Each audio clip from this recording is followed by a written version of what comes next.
And it's going to present. Hooray, technology works. All right, so as Dan said, my name is Yufang, and I work in the Google New York office as a developer advocate for the Google Cloud Platform, specifically focusing on areas kind of closer and related to machine learning and big data, with sometimes a touch of IoT. I'll touch on that in a sec. So that aspect of it is that I like to tinker with hardware. I kind of like to sit in the intersection between hardware and software. So IoT kind of fits that niche really nicely and scratches that itch, if you will. You can follow me on Twitter at UfangG. Feel free to ask me questions there. And we have the rest of my team is on there. So if I can't answer your questions, surely somebody will. So now I want to turn around and ask, who are you guys? So firstly, let's have a show of hands. Since this is a technology-related meetup, hopefully you got all hands up. Who is interested in technology? All right, everybody in there. Awesome. Now, who is a software developer? And this is a very broad definition. If you write code and it goes to production of some form, then you're a software developer. All right. Now, who knows something about machine learning?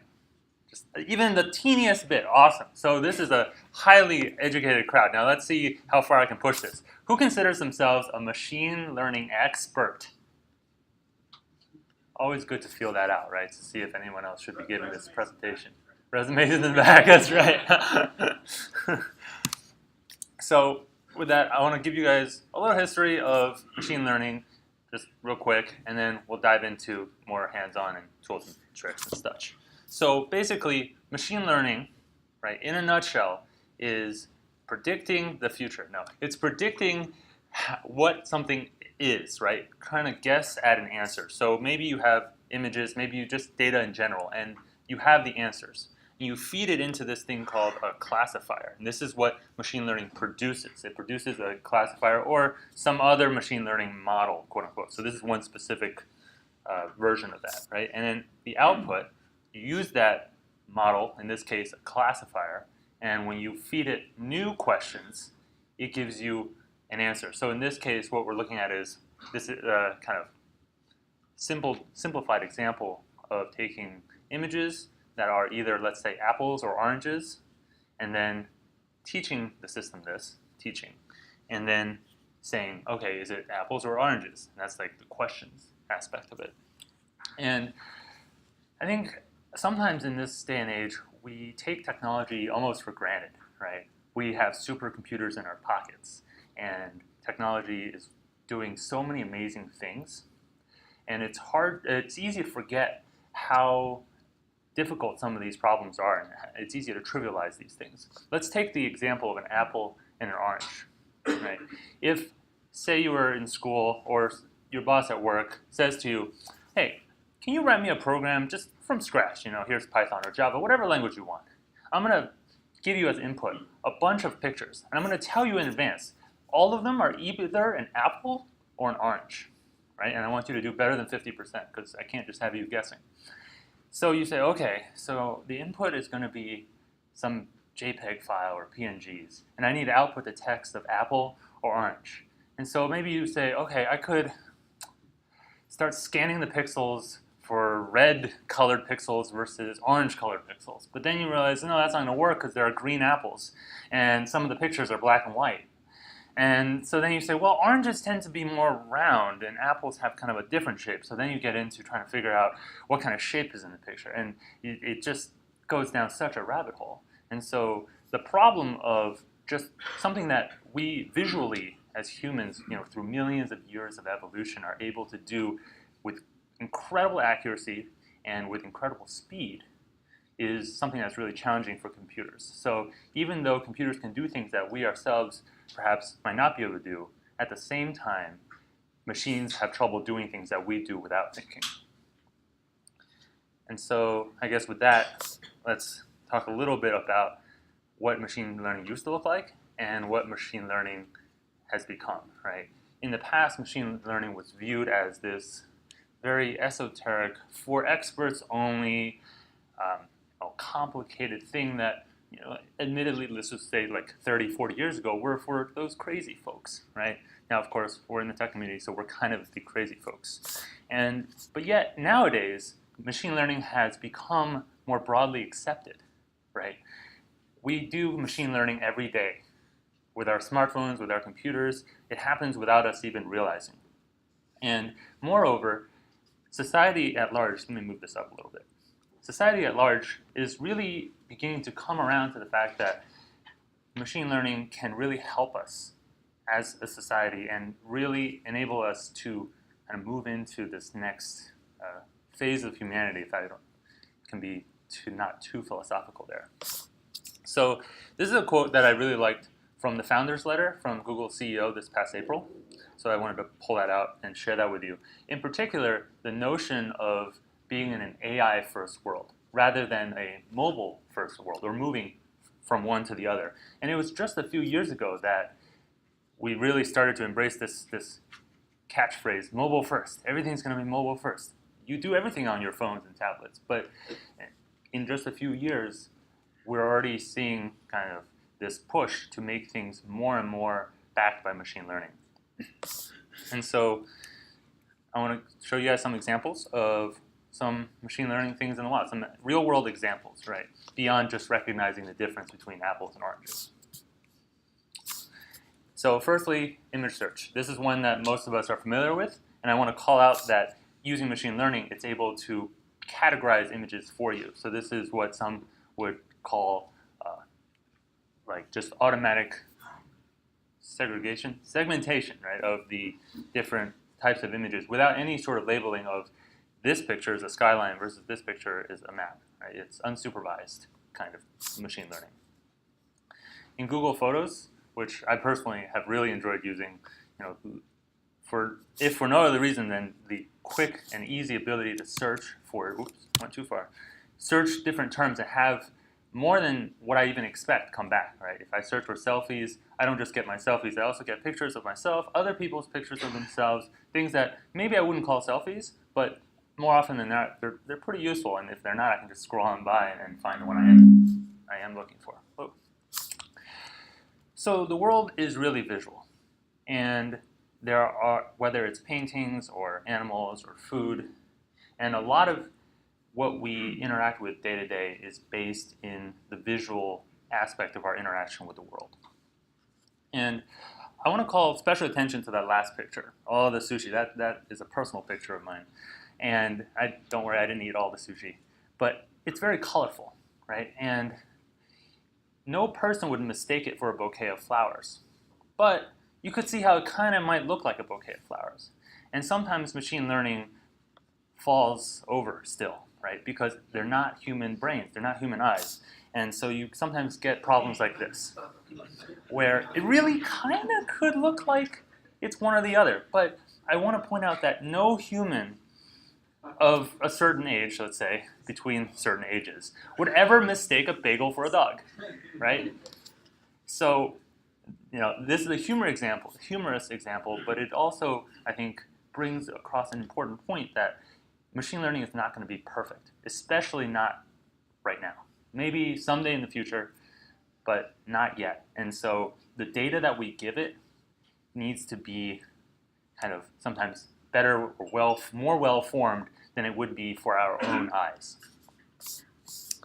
So all this is well and good, and machine learning is a hard problem, and there's lots of challenges, and that's great, but not everyone's a machine learning expert. But yet it's becoming this thing that we all need to kind of sort of know somewhat, at least, right? And so we're beginning to see a lot of tools, and the tooling around machine learning has gotten a lot better. And so we've moved from the way things were 30 years ago, where you needed to be an expert, PhD in machine learning to do anything useful with it, to today where you can do a lot with it without necessarily having as much of a deep understanding. And so we'll talk a little bit about that. So the aspect of machine learning I want to kind of focus in on today is this spectrum, right? On one side, you have tools that are kind of geared toward experts. One example is TensorFlow, and there's lots of other tools that really dive into the nitty-gritty of machine learning. If you want to do lots of hardcore stuff with machine learning, this is the tool for you, right? And TensorFlow, for those of you who haven't heard of it, is an open source machine learning library. And it's really a way, not just for deep learning, it's not just for a specific piece of machine learning. It's a pretty broadly applicable library that allows you to write all sorts of models. And right now it's in Python and C++. And since it is open source, like fully open source, not the kind where the company takes it, writes code for a while, and occasionally releases something, right? It's out there on GitHub. You can see all the issues. You can make comments. There's thousands of contributors. It's really taken off. So with that, we'll move on to the next step, right? If you have TensorFlow and you can make all these machine learning models, that's well and good, but what if you needed to train 10,000 examples, or in this case, images? What if you needed to train 10,000 million images? You need something to run that on. And I don't know about your MacBook Pro, but mine can't handle that. So then you need to put it on a server. And that has its own whole set of things. So this is kind of moving along that spectrum away from having to do everything yourself to a slightly more managed version, right? So cloud machine learning is TensorFlow in the cloud. That's, in a nutshell, what it is, right? You can abstract away from a little bit, but basically it's allowing you to run TensorFlow in the cloud so you don't have to manage your own servers. And that's still very much in an alpha phase and isn't super available. So we'll move on to the next step along that spectrum, to these machine learning APIs, right? So APIs, in this case, is referring to just being able to make a simple REST request.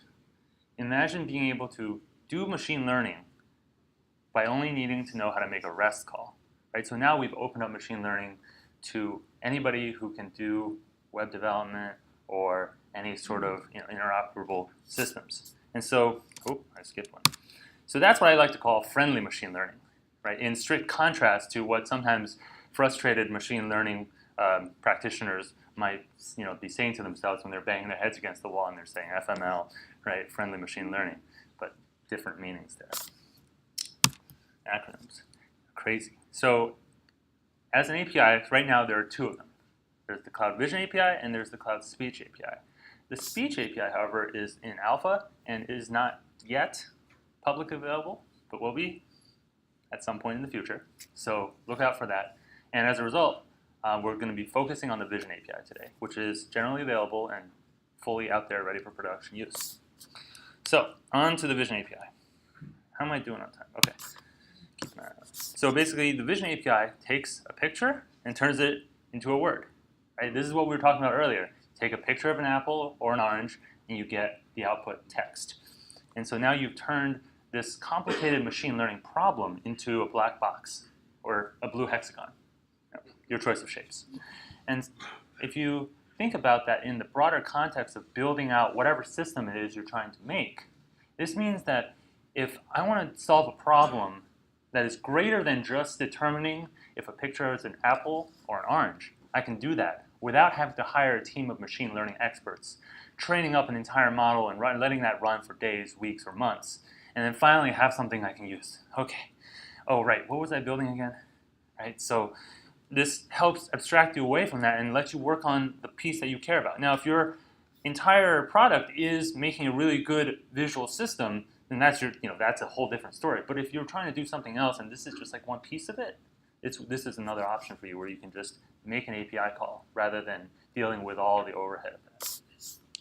So what does the Vision API allow you to do? It lets you, it's a very general API in that it can recognize pictures of all sorts. It doesn't only tell the difference between black chairs and blue chairs, right? It can recognize objects in general, right? Those, we saw the, we got a spill up front. Anyone has spare napkins. Everything from objects, and it'll identify specific places and landmarks. It'll show logos, and it'll pick up on faces. And not just say that here's a face, right? Your camera can do that. You hold up to a picture, sometimes it starts drawing boxes around people's faces, but it'll pick out features of your face. It'll find, here are your nose, or here is your nose. Your eyes, your ears, as well as more details like, here is the midpoint between your eyes.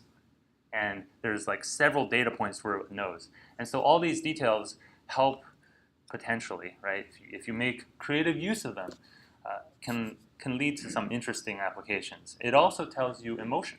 It'll say, are you angry, happy, sad, surprised, and so on. And we'll look at more details of that as well. It also does text detection. So it'll pick up, basically, it's OCR, right? OCR in a box. And it also takes care of safe search. So these are the actual names of each of the different types. When you make requests, you specify, I'm looking to get the text out of this picture. I'm looking to get faces out of the picture. I want to know what landmark this picture might be or where it might be. And you can mix and match those together. You can say, this is a picture of me and my buddies in front of the Eiffel Tower. So you might say faces and landmarks and try to get both of that back. So when you make it, that's exactly what I was saying, right? When you make an API request, it's basically a straightforward REST call, couple of criteria. You put in the features, you put the image that you want as a base 64 encoded string, and then you get back something like this. And this will basically give a score. It's kind of a confidence score, right? And in this case, you see it's a dessert, and it gives multiple guesses. It's not a person, so it's not just going to say, oh yeah, that's a tasty treat, and just leave it at that, right? It can give you many options to choose from with ordered scoring. Here's another example. This is landmark detection. So it knows that this is the wizarding world of Harry Potter, and it gives you a longitude and latitude. So some of you guys who are looking very keenly at my slides might notice that there's this mid parameter in the response and be wondering what it is. So this is my knowledge graph plug, a little sidebar. The knowledge graph is this thing Google made a while ago, I want to say, that has categorized the world's things, places, objects, all the nouns, basically, right? And so that's an ID that goes into the knowledge graph. And so when you make a knowledge graph request, you get back this and a ton of data. I tried to shrink it down just so it could fit on the slide. But then you could imagine you look at something, you get an ID, you look in the knowledge graph, then you can look at related things, you can get more detailed descriptions. I think it comes with a link to the Wikipedia article, and it's a lot more detailed than what the Vision API can provide by itself. Moving on, we have logo detection. Here's an example of face detection. And here's a couple more things in here, right? Besides those facial locations, you get things like the roll angle, right? Who here knows what a roll angle is? I definitely didn't. Yeah, we got one. So they're the angle of the shot from the three different axes, which is something that perhaps not only would be hard to do roll on your own, create on your own, but perhaps you don't need it, but it's there if you want it.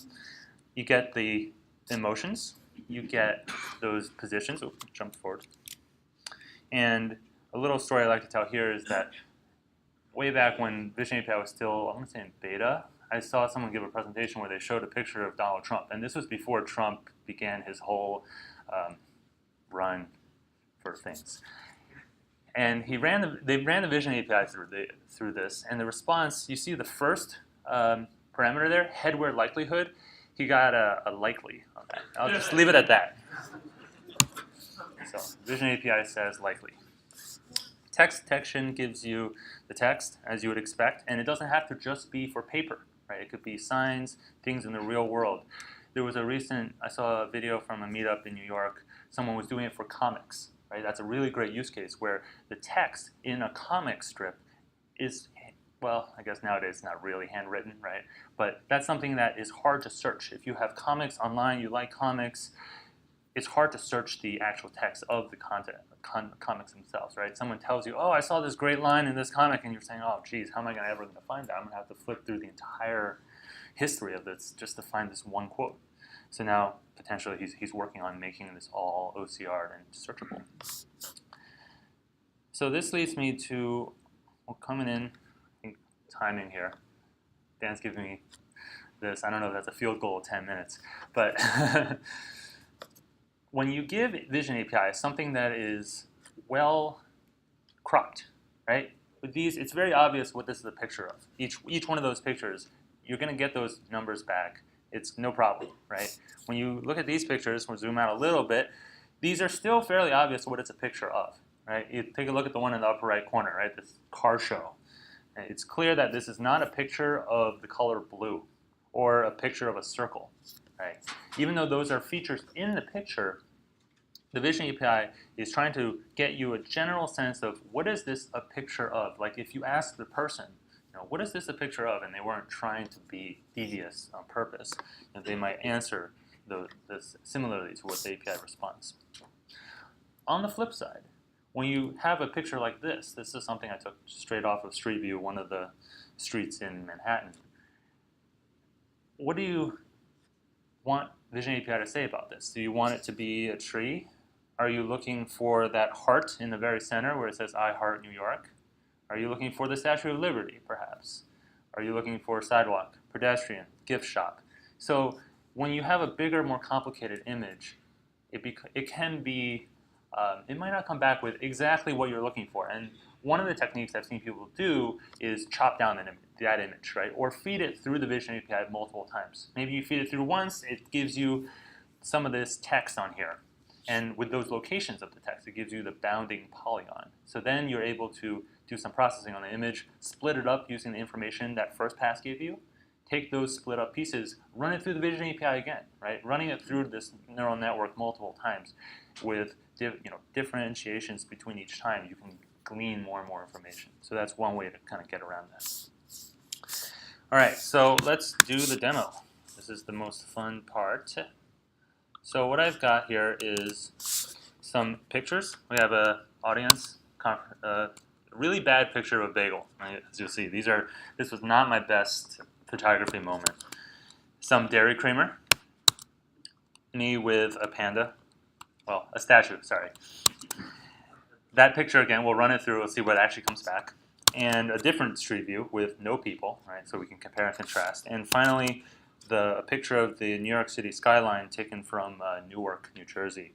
And this one was particularly tricky because even though it's a nice, gorgeous view, most of the picture, well, half is the sky, the other half are residential housing, and the skyline is this thin line in the middle. And this is one of those cases where perhaps if I cropped out the sky and I cropped out the buildings on the bottom, I might actually get back New York City or Manhattan. But because of the way it's set up, it was kind of a long shot to begin with. So let's start with the audience, right? Oh, that didn't work. So I have a simple, it just makes a REST call to the Vision API with these pictures, which I've stored in, these happen to be stored in cloud storage because I don't want to upload 4 megs of pictures every time I make a request, both for your sanity's sake and to conference Wi-Fi's are always flaky. So here we see that audience, it comes back with reasonable guesses, right? And you see those scores and they are ranked.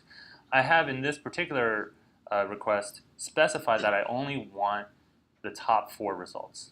If it has 3, it'll give me 3. If it has 5, it'll still give me 4.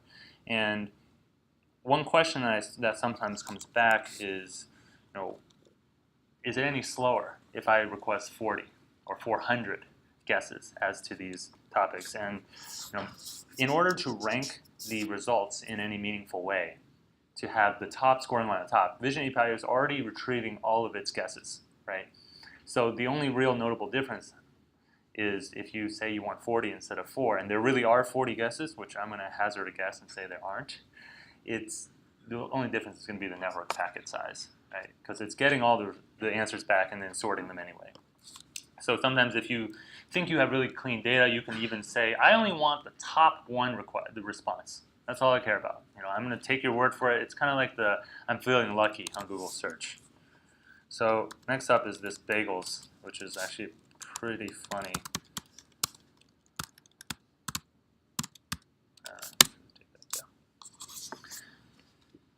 So no bagels coming back. It does think that it is a baked good. That's about as close as it gets, but it thinks it's more likely just a dish of some sort, which is a broad categorization, unfortunately. And for me, at least, bagel doesn't really count as a meal, but it's there. And you'll see in some of them we have higher score than others, right? In the other one, conference hall came in at 0.74, but here most of them are pretty high. Even meal comes in at 0.86. And this is the dairy one. This is creamer, but it's shot from a strange angle, right? It's not just one dairy creamer. It's kind of a flat angle. So let's see how we do. And I don't remember the extension on this one. Okay.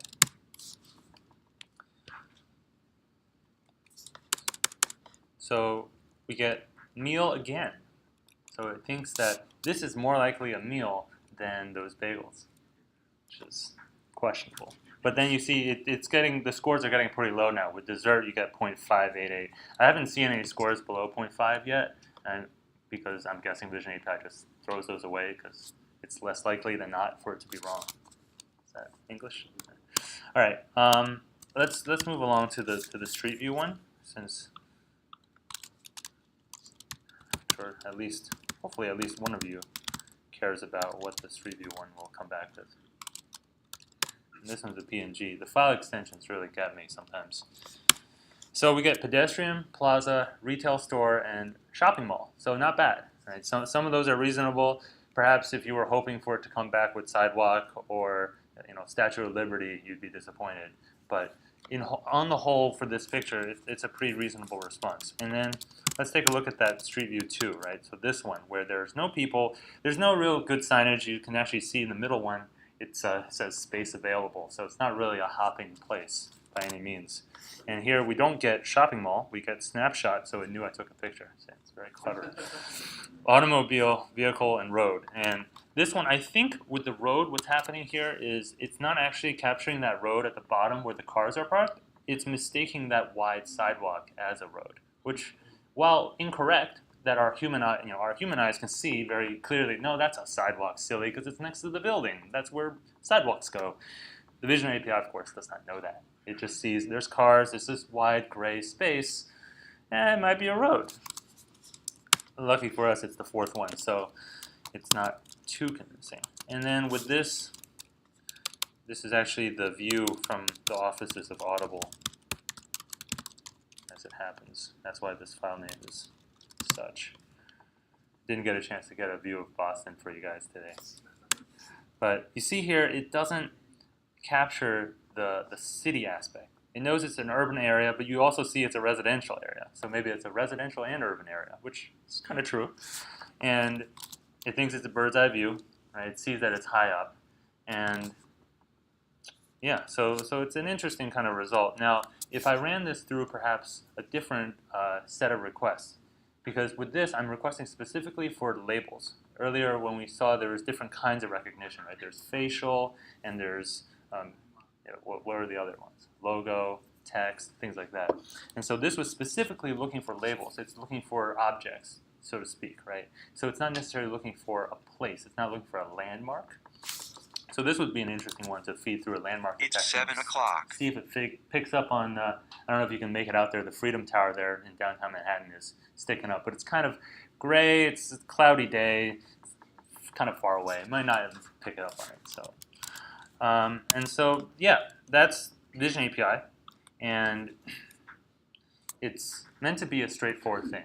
It doesn't do too many, crazy fireworks. It doesn't have 15 different options for you to go through, and it's just a simple GET REST API call. It's just a GET request. You don't have to manipulate with the API and do all these crazy things.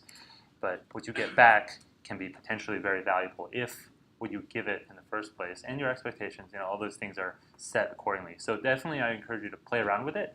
And more so, this is one of several Google Cloud products that I really like to tell developers about because it has a free tier, right? Like App Engine, like Firebase.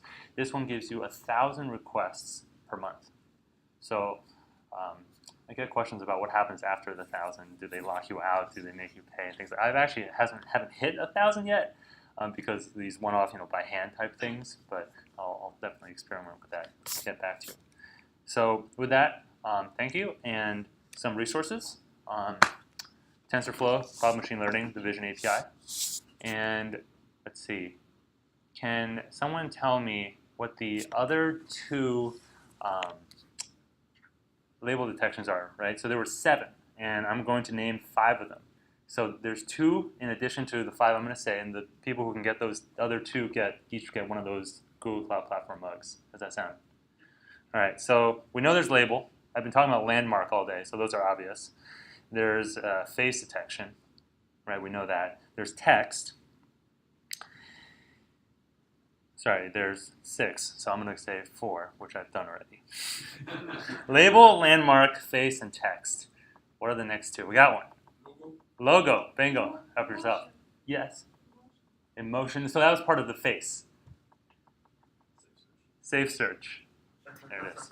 Yeah, so those are the other two, logo and safe search. So safe search is where it'll just basically tell you, does it think this picture is, good or bad? And this, just that one little piece, you could see, you could use that if you have a site that you want users to upload photos, but you don't want them to just upload anything. But you also don't want manual intervention at every single upload, because then nothing would ever show up. You can put this as kind of a nice stopgap measure, and if the Vision API says, yeah, it's safe for sure, just let it through. And then maybe it's like, no, well, maybe, and you could like flag it for manual review later, but that could significantly reduce that kind of flow rate and load.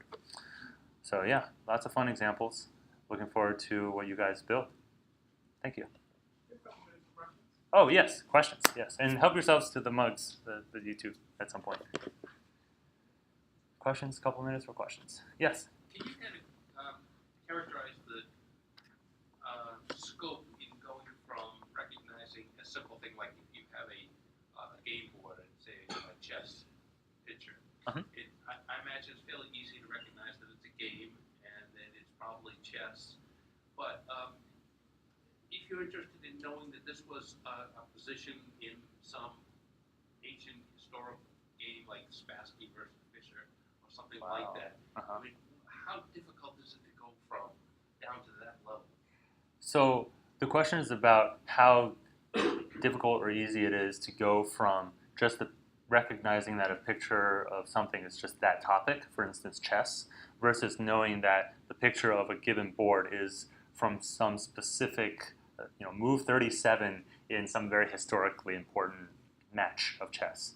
And I would say, at least right now, with present publicly available, et cetera, caveats, technology, it's probably quite difficult without building very custom things. The reason being that in order to have an understanding, especially in an API as broad as the Vision API, right? Something that can recognize flowers and parrots and guacamole and chess, right?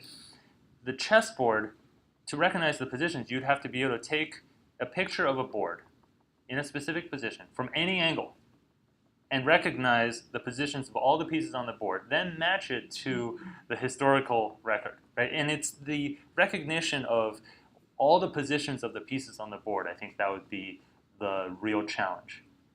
Having a shot from a low angle, if all the pictures were from straight above and you had all the pieces well marked, you wouldn't even need the Vision API, right? That information would already be almost well formed.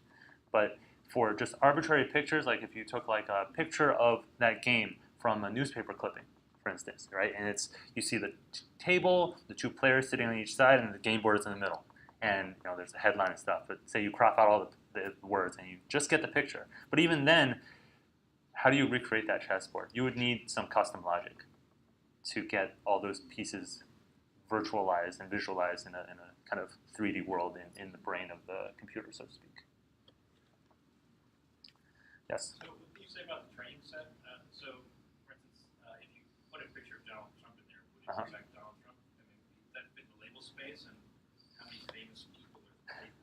So that's a really good question about whether or not the Vision API, at least in this case, talking about specific people, whether it would recognize Donald Trump or Hillary Clinton, et cetera, in the Vision API.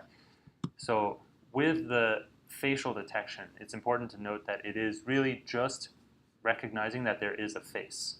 It'll say, yep, found a face. It's over here. This face is smiling. It's got eyes, nose, and an ear. 2 ears. And they're located here, here, here, here. If you take a different picture of that same person and feed it through and say, hey, is this the same person?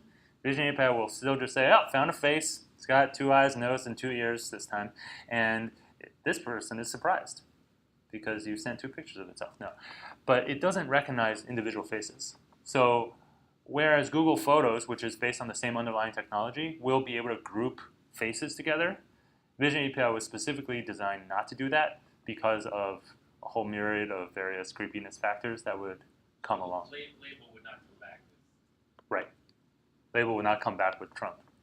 Unfortunately, Trump is still the person. You can stick it in photo search, and Google can find that. Of course, right. If you put a picture of Trump, exactly. If you different training set, yeah. So like that knob, that switch for recognizing a specific person is off for the public API. So can you say anything about what's in the searchable data? Like, how did you limit that versus what's available on all of Google? That is a very good question. So the question is about how the data was limited and what data is available versus not. So Maybe not publishing. yeah, I don't know the specifics. I can speculate, but that's all it would be. So I guess I'll refrain from speculating, at least on stage. Maybe just one more question? Yeah. Actually, for the skyline picture, Yes. you slice the image up and then fed it in pieces. Would you be able to get like some kind of results back that you at that point determine whether it would be interesting or not? I think slicing up the skyline picture. So the question is about the skyline picture and whether or not slicing it up would lead to better results. I really think slicing that up would be really good, and it definitely is on my list of things to do. I think that the trouble and difficulty with slicing up pictures in general is knowing where to slice, right? Where do you cut those divisions? And that itself is almost its own machine learning problem. And that's where I was kind of leading toward one potential solution is feeding the full image through some kind of machine learning algorithm to determine where the good lines are. That algorithm potentially being Vision API or some other machine learning system, and then taking the resultant pieces and putting it through another system, right? And you could imagine these like stages. But what if you just had certain sets that you always slice a certain way Uh-huh. and somehow you Right. combine? So if you have existing knowledge about your data set, right, that's a unfair advantage kind of you have with your own data that you can Just the do. outside that Uh-huh. would be applied to all images. Okay, yeah, sure. You could certainly say like every single picture I get, I am going to slice it into 9 pieces, and they're going to be one this way, it's just be in cube, or I'm going to slice it. But you don't know what's going to happen, right? You could cut someone's face in half. You could, all sorts of things could happen. But sure, you could certainly do that, and you could even try. I've thought about approaches where I'm going to slice, 3 by 3, and I'm going to slice 4 by 4 and 2 by 2. So then you cover some of those weird lines with other blocks. So yeah. Sorry. Oh, we want to wrap up. Sorry. You can grab me after. I'll be around. You think we'll hang out after the After. Thank you very Thank much. you.